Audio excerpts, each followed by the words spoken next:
मैं सवाल करना चाहता हूँ, क्या इन उलमाए किराम का पेट नहीं है?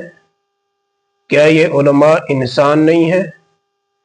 क्या ये उलमाए किराम इनके बीवी बच्चे नहीं हैं? क्या इन उलमाए किराम के बच्चों की ज़रूरियात नहीं है?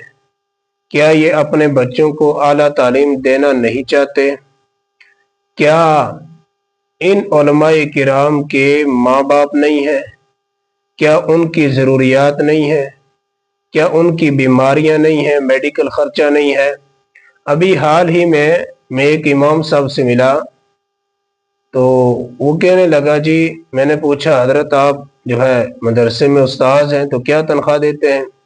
कहने लगा, जी 9,000 देते थे 3 साल से, तो अब जो है हमारी तनख्वाह 9,500 हो गई है। सवाल ये पैदा होता है, और वो मुझे बताने लगा मेरे बच्चे हैं 3, माँ है बीमार रहती है, अबू बीमार रहते हैं, छोटे भाई हैं, वो जो है मदारिस में पढ़ रहे हैं, उनके अखराजात सारा खर्चा या सारी जिम्मेदारियां जो है वो मेरे सर हैं। तो क्या ये उलमा पर जुल्म नहीं है? 18-19 घंटे उनसे काम लेकर के उनको एक मजदूर के आधी तनख्वाह भी ना दी जाए? क्या उलमाए किराम इतने मजलूम हो गए हैं? क्या हमारा रवैया उलमाए किराम के तई एक आम आदमी 70,000 80,000 रुपया तनख्वाह लेकर के फिर भी कहता है जी गुजारा नहीं होता, खर्चे बहुत हैं, अखराजात बहुत हैं, फीस पूरी नहीं होती, लेकिन ये इमाम 9,000 में कैसे गुजारा करेगा? कभी आपने सोचा नहीं? कभी आपने गौर फिक्र नहीं किया? मेरी ये वीडियो उलमाए किराम, आइम्माए किराम अपने जिम्मेदारों तक पहुंचाएं, झिझक महसूस ना करें। और जिम्मेदारों से मैं गुजारिश करूंगा, अर्ज करूंगा कि आप कभी तन्हाई में सोचें कि ये इमाम किस तरीके से, कितनी मुश्किल के साथ 8-9 हजार रुपए पर गुजारा करता होगा, 10,000 पर। और इस जमाने में आप 8-9 हजार रुपए लेकर के जाओ तो एक दिन की शॉपिंग मुकम्मल नहीं होती, बहुत सारी चीजें उसमें रह जाती हैं। और ये पूरा महीना इंतजार करेंगे, और कितने अखराजात और कितनी चीजें बकाया होती हैं, अब ये पूरा महीना देखेंगे। उसके बाद जो है 1 महीने के बाद इनको 8 या 9 हजार रुपये मिलेगा, तो उसके बाद जो है ये अपने जरूरियात को पूरा करेंगे। तो जरा गौर और फिक्र करें, कमेटी मेंबरान, मदरसा के जिम्मेदारान, कि आपकी इबादतों का क्या फायदा है? गोया कि ये किस्म का जुल्म है कि एक बंदे से आप इतना काम लेते हैं, इतनी पाबंदी के साथ उससे ड्यूटी लेते हैं, लेकिन जब उसकी सैलरी की बात आती है तो फिर बिल्कुल जो है। और बहुत सारे इमामों का तो बेचारों का ये हाल है, और बहुत सारे मदारिस में भी ये हाल है, 6-6 महीने तक सैलरी देते ही नहीं, 3-3 महीने उनकी सैलरी पेंडिंग है, और अगर मान ले तो गुस्से में आ जाते हैं। तो ये क्या दीन की खाक खिदमत करेंगे? जो अपने इमाम के साथ, अपने मुदर्रिस के साथ, अपने मुअल्लिम के साथ इतना बुरा रवैया रखते हैं, और चले हैं कौम के बच्चों को जो है, कौम के बच्चों का मुस्तकबिल संवारने के लिए, चले हैं कौम के बच्चों को आला तालीम देने के लिए, तो ये क्या खाक तालीम देंगे?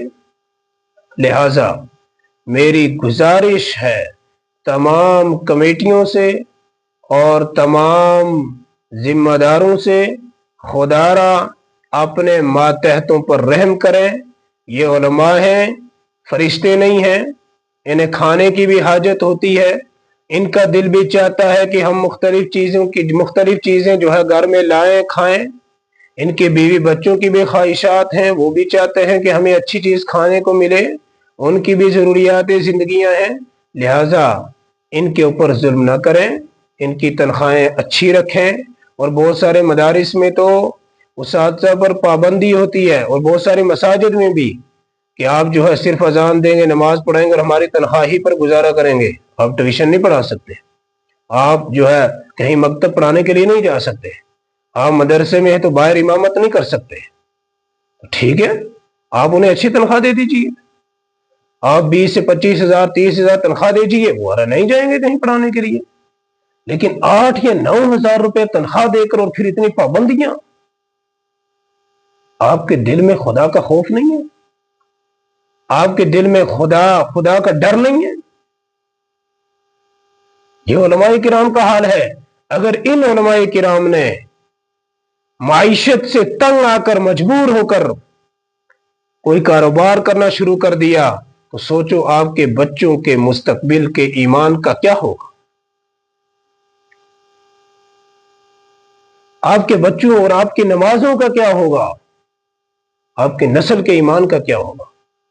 मैं आखिर में एक हजरत मौलाना इलियास गुम्मन साहब एक लतीफ़ा सुनाते हैं, वो सुना करके बात ख़त्म करना चाहता हूँ। वो फरमाते हैं कि एक जगह इमाम ने तरावी पढ़ाई और जब कुरान ख़त्म हो गया तो पूरा महीना इंतज़ार करते रहे कि ख़त्म कुरान होगा, कुछ हदिया मिलेगा तो हम भी जो है शॉपिंग करेंगे, भी बच्चों के लिए कपड़े लाएंगे। जब महीना पूरा हो गया, रमज़ान ख़त्म हो गया तो हदिया कुछ भी नहीं दिया। तो बीवी ने कहा मेरे कपड़े, तो इमाम साहब कहने लगे जी सूरह निसा का सवाब आप रख लो। बच्चियों ने कहा हमारे कपड़े, अब्बू ईद आ गई, बोला सूरह माइदा का सवाब आप रख लो। तो उन्होंने कहा ये सूरह माइदा ये सारा सवाब आप रखो, हमें तो कपड़े चाहिए, हमें तो खाने के लिए अच्छी चीज चाहिए, हम कहां से लाएंगे। तो लिहाजा ये उलमाए किराम इंसान है, बशर है, आपकी तरह है। जैसे आपकी ज़रूरियात है वैसे इनकी ज़रूरियात है, जैसे आपके घर में बीमारियां आती हैं वैसे इनके घर में आती हैं, जैसे आपको खाने की अच्छी चीज़ें खाने की जो है अच्छी चीज़ें खाने का मन करता है वैसे इनका करता है। तो लिहाजा इन उलमाए किराम की कदर कीजिए और इनके साथ ताउन कीजिए, इन्हें मजलूम न बनाइए बल्कि इन्हें कदर की निगाह से देखिए, इनकी कदर कीजिए, इज्जत कीजिए। खुदा की कसम अल्लाह के नबी सल्लल्लाहु अलैहि वसल्लम ने फरमाया कि उलमा ये अंबिया के वारिस हैं, ये अंबिया के वारिस है। और जिसने उलमा की तौहीन की, उलमा की बेइज्जती की, उनके ऊपर नाजायज इल्जामात लगाए,